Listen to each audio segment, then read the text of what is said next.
I want to tell you a story of a girl. A girl that had the word of God, the gospel. The girl heard about the judgment of God. The girl heard about the eternal damnation in hell. And her conscience pricked her. And this girl made a decision.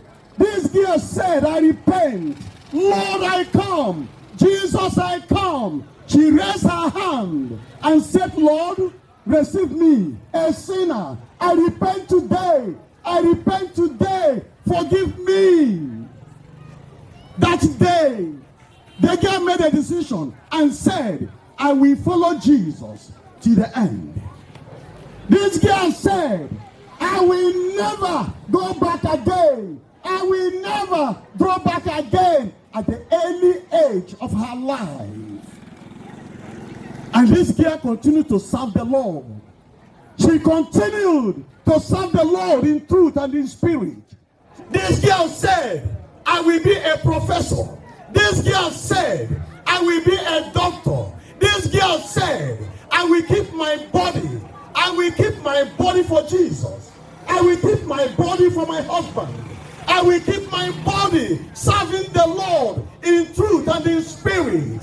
And indeed, she began to follow the Lord. At the time of going to university, this girl began to struggle with lust because other girls had begun to tell her their experience with men. She began to draw back. She began to give her ears to the discussion about men. In the first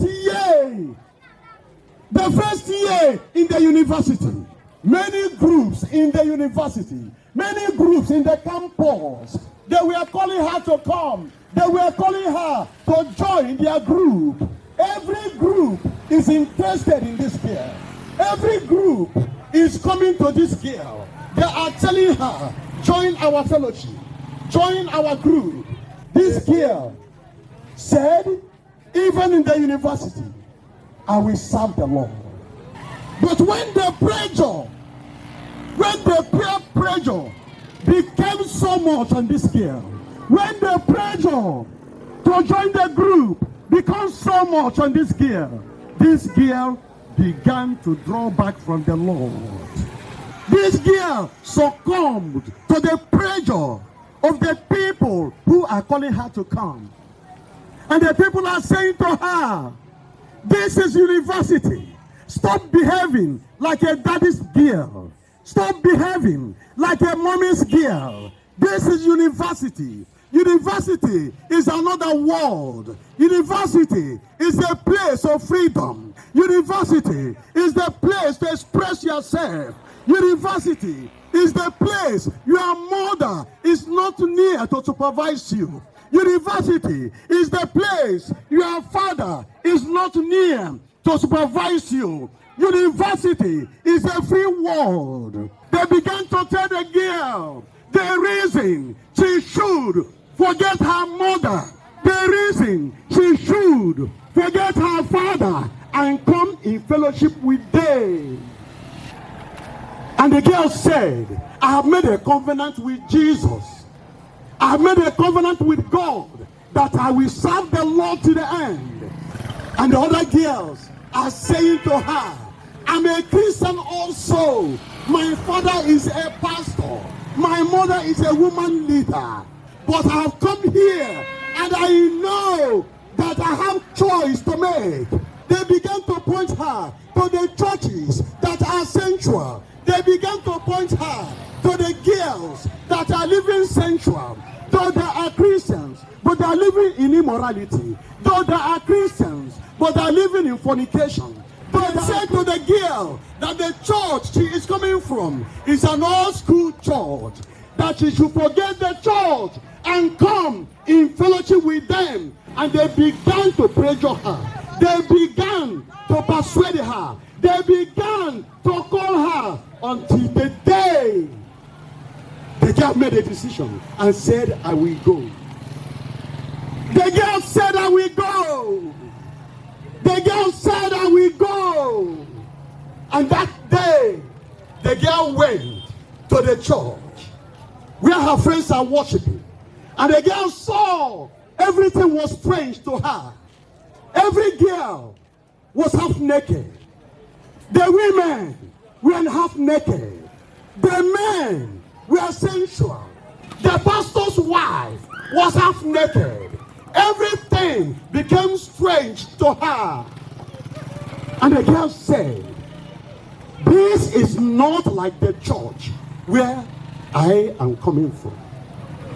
And the girl told her, relax, that God is here. They persuade the girl that God is here. They look at the girl and point the girl to the pastor's wife. They say to the girl, look at our pastor's wife. Look at our pastor's wife. If dressing sensual is a sin, our pastor's wife will not be half naked. If dressing in leggings is a sin, our pastor's wife will not dress in leggings. If wearing tight and pants on the street is a sin, our pastor's wife will not be walking on the street with a tight and pant. And they began to persuade the girl. It is not a sin. It is not a sin. If it is a sin, our pastor will tell us. If it is a sin, our pastor's wife will not dress sensually. And after the service, the girl decided to meet the pastor's wife for counseling. And the girl went to the pastor's wife and said, Mommy, is it true? Is it true that leggings and living sensually will not cast a sinner into hell? Is it true that my leggings will not cast me into hell? Is it true that walking half naked on the street will not cast me into hell? And the pastor's wife counseled the girl and said, look at me, I'm a pastor's wife. I dress in leggings. I dress sensually. I dress half naked. I walk half naked. If it is a sin, I will not dress half naked. If dressing half naked is a sin, if walking half naked on the street is a sin, I will not be dressing in my sensuality. I will not be wearing tight. I will not be wearing leggings. I will not be sensual. The girl is convinced, and the girl smiles, and the girl rejoices in her heart, and the girl came out and became free and became bold and began to dance and worship. And from that day, the girl died. From that day, the girl died. She died the spiritual death.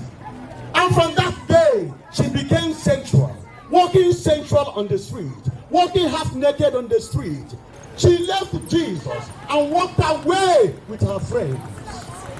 And the day came, and the girl decided to go home. The girl decided to go and spend the holiday with the parents. The parents of the girl citing their daughter.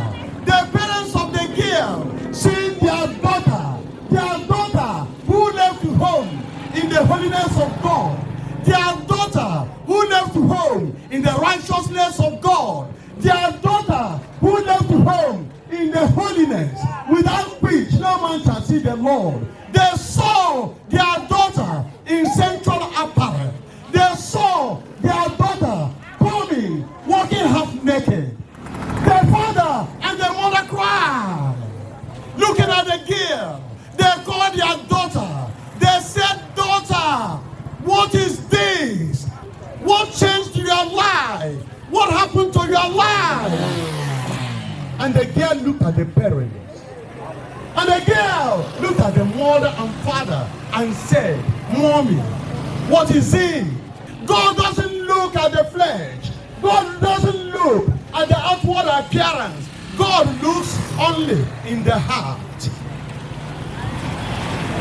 The girl said to the mother, the girl said to the father that her appearance, her dressing cannot send her to hell.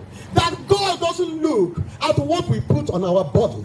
That God doesn't look at what we do with our body. That God is only interested in our heart. The father and the mother cried. And quickly, they enter into fasting and prayer.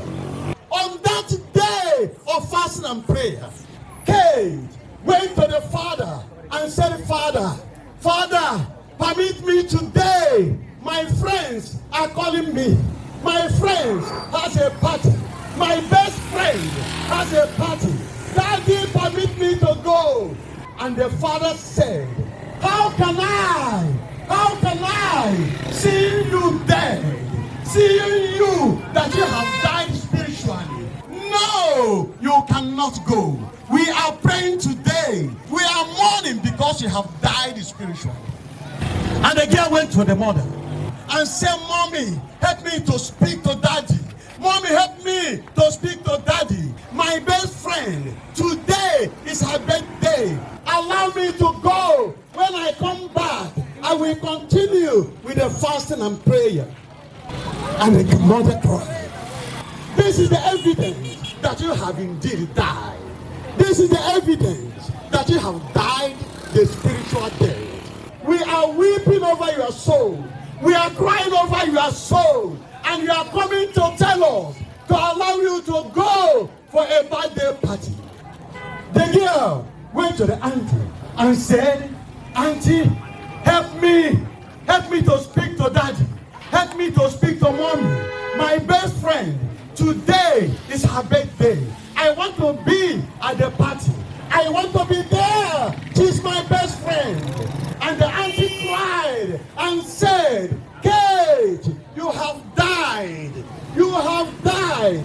And we are weeping for your soul. We are mourning for your soul. And you are here saying that you want to leave the fasting and prayer meant for your soul, meant to revive you, meant to bring you alive. And the next moment, Kate was climbing the fence. Kate climbed the fence and jumped over the wall to the other side. From there, she picked her bag and ran away. Kate abandoned the fasting and prayer and moved on with her life.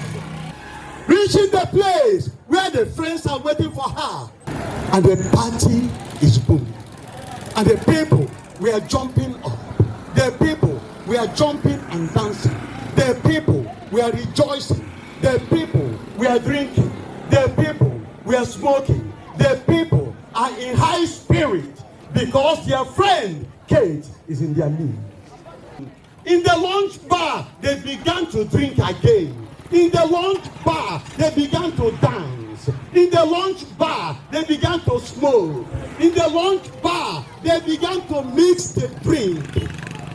When the time to go has come. When the time to go has come, they were staggering. Every man is drunk. Everyone is drunk. The one that is driving, the one that is holding the key, the one that is driving the car staggered into the steering. The unexpected happened.